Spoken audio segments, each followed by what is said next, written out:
Good morning. I am Dr. Priyanka Goyal, Assistant Professor in the Department of Obs and Gynae, Mahatma Gandhi Medical College. Today I will be giving the lecture on physiological changes in pregnancy, organ-wise.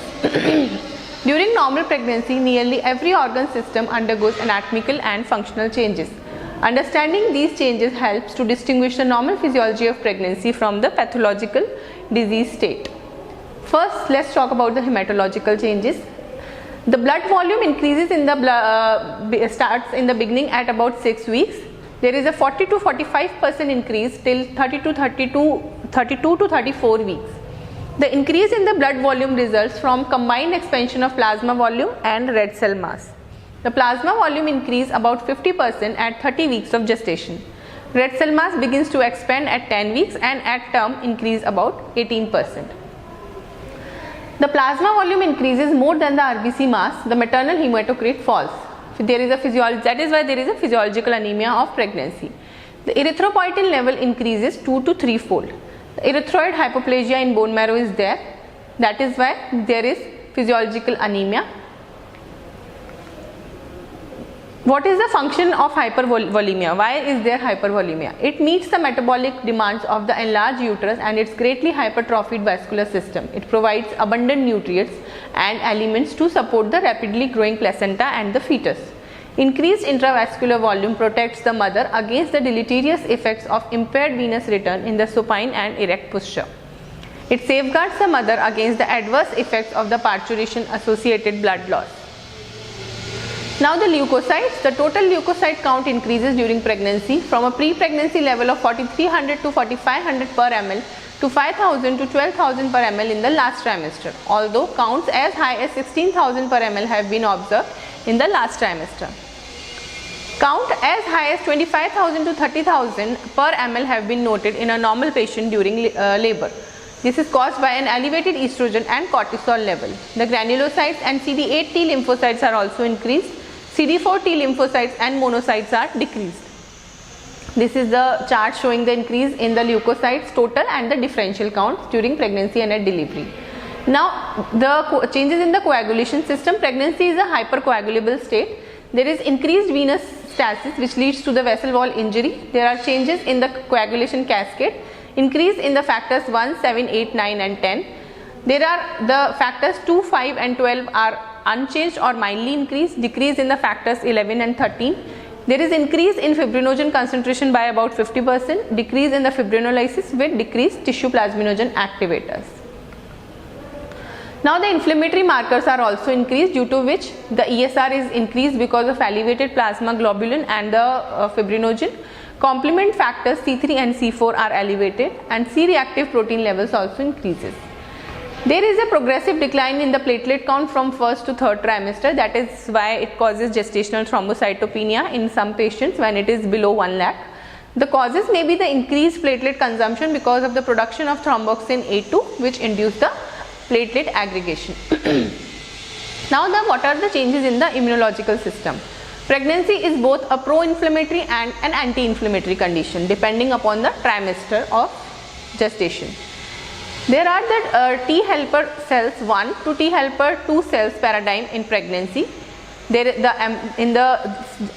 soon as the pregnancy is there or the embryo or the fetus is there, the T helper 1 cell response activated, which leads to the tumor necrosis factor interleukin 2 release, leads to the natural killer cells. There is a cascade reaction and it leads to the lymphokine activated killer cells, and which can lead to the abortion of fetus due to the foreign body reaction and anti-inflammatory action.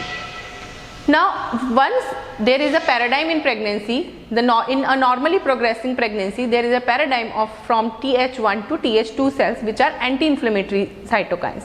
So there are the release of the anti-inflammatory cytokines. There is the decrease in the number of Th1 cells, which leads to the humoral immunity and it leads to the improvement in pregnancy or the continuation of the pregnancy. Now what are the changes in the cardiovascular changes? Cardiovascular organs, first heart. As the uterus enlarges and the diaphragm becomes elevated, the heart is displaced to left and upward with rotation on its long axis. No characteristic ECG changes except slight left axis deviation due to the altered heart position during pregnancy. There are no changes in the septal thickness and in the ejection fraction. There is a left atrial diameter and left ventricular and diastolic diameter are also increased due to the increase in the preload. In the heart sound, there is an exaggerated splitting of the S1 and increased loudness of both components. No definitive changes in the aortic and pulmonary elements of the S2. There is a loud, easily heard third heart sound, and the ejection systolic murmur is intensified during inspiration and disappeared shortly after delivery, which is the physiological murmur. The cardiac output is increased. By 5 weeks of gestation, it increases more than 10%. By 12 weeks, the rise in 34 to 40%. Maximum increase in output is at 28 to 32 weeks. In multifetal pregnancies, an additional 20% increase in the cardiac output is there compared to the singleton pregnancies. The cardiac output is equal to stroke volume into heart rate. So, the stroke volume is maximum at 20 weeks at 20 to 30% above the non-pregnant value, and heart rate peaks at around 32 weeks. So, the cardiac output is maximum at 32 weeks. The cardiac output is very sensitive to changes in the body position. Cardiac output decrease in the supine and standing position due to fall in the stroke volume secondary to the decreased blood return to the heart. Now the blood pressure is equals to the cardiac output and systemic vascular resistance. There is a decrease in BP to a nadir at 24 to 26 weeks, and there is a rise thereafter. Change in posture also affects the arterial blood pressure. The highest reading is obtained in the sitting position. The lowest reading is obtained in the left lateral position. These alterations contributes to the dependent edema, development of varicose veins in the legs and vulva, and the hemorrhoids. There is a supine hypotensive syndrome, which is because of the pressure of the uterus on the pelvic veins. There is a reduced venous return to the heart, and it leads to the reduced cardiac output. Now the changes in the respiratory system.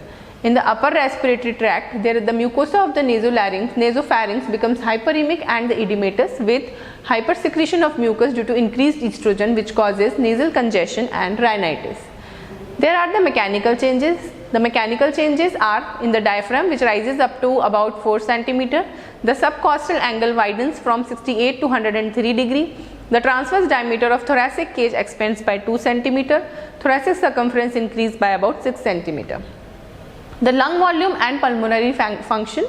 First, the functional residual capacity decreases by 20 to 30%. Functional residual capacity is composed of expiratory reserve volume and residual volume, and both the decreases. The inspiratory capacity increases by 5 to 10%. Total lung capacity is unchanged or decreased by less than 5%. Now, due to the increase in the progesterone, there is an increase in the oxygen consumption and increase in the arterial PO2, which leads to decrease in the PCO2. There is an increase in the minute ventilation, which leads to the increase in the tidal volume. These are all the effects of because of the enlarging uterus. In the resting position of the diaphragm is upward displaced. There is an increase in the zone of apposition, and which leads to the decrease in the functional residual capacity and the decrease in the ERV. These are the changes in the pregnant and the non-pregnant status of total lung capacity, FVC, forced vital capacity, inspiratory capacity, and FRC. Now there is a hyperventilation during the pregnancy, which leads to the decreased PCO2. There is a chronic respiratory alkalosis, and because of which compensatory metabolic acidosis, and the oxygen dissociation curve shifts to the left. There is also a 20 to 40% increase in maternal oxygen consumption. Now comes the next system, that is the urinary system. Rest of the systems changes we will cover in next lecture. Thank you so much.